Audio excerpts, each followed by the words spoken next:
अस्सलाम वालेकुम, मेरा नाम शेफ़ अफ़ज़ल है और आज मैं आपके साथ क्रिस्पी पकोड़े की रेसिपी शेयर करूंगा। और इसके साथ दोस्तों हम बनाएंगे ऑरेंज वाली चटनी, जो कि छोटे समोसों के साथ खाई जाती है।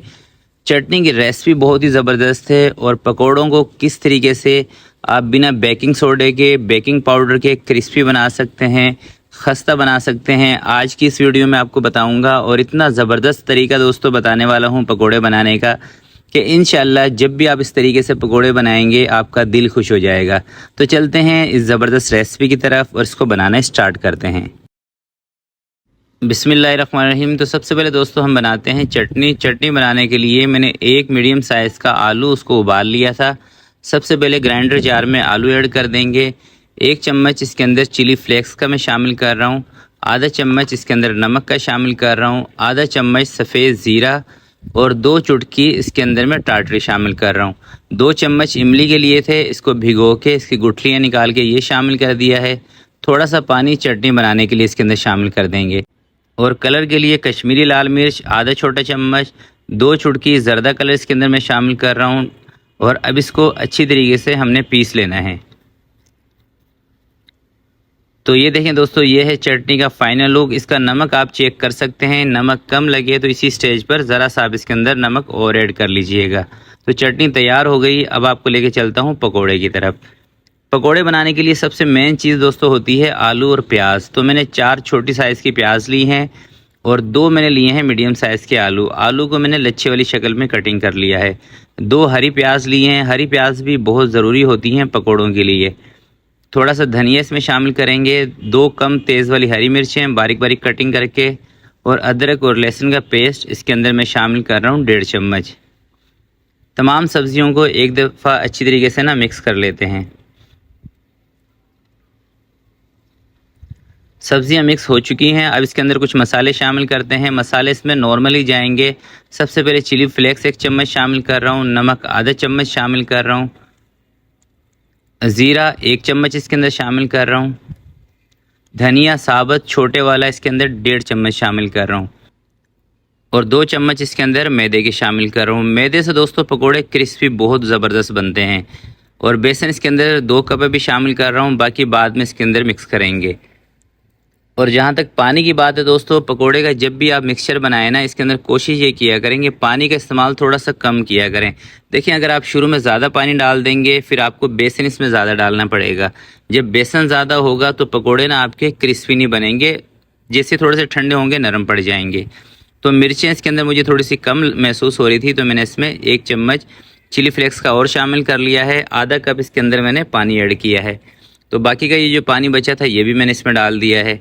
अच्छी तरीके से इसको मिक्स कर लेंगे। और एक और बात दोस्तों, कि क्रिस्पी पकोड़े अगर आपको बनाने हो ना, क्रिस्पी कड़क पकोड़े, तो उसके अंदर बेसन ज़्यादा कम भी नहीं होना चाहिए। यानी कि ऐसा भी ना हो कि सब्जियां ज़्यादा हों बेसन कम हो।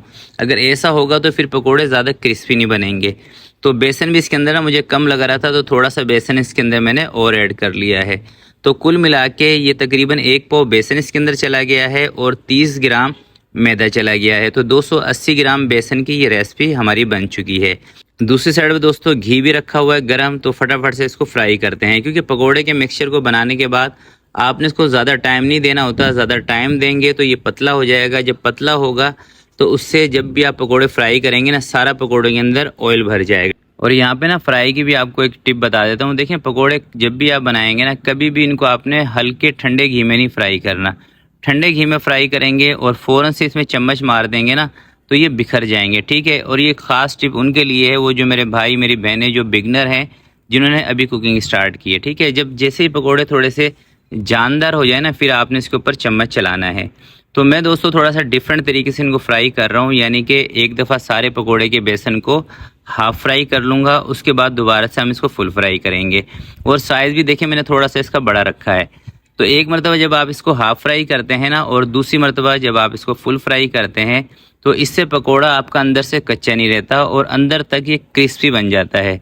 और देर तक अगर आप इसको रखेंगे भी सही ना, तो ये नरम नहीं पड़ेगा। तो ये देखें, सारे पकोड़े मैंने हाफ़ फ्राई कर लिए हैं।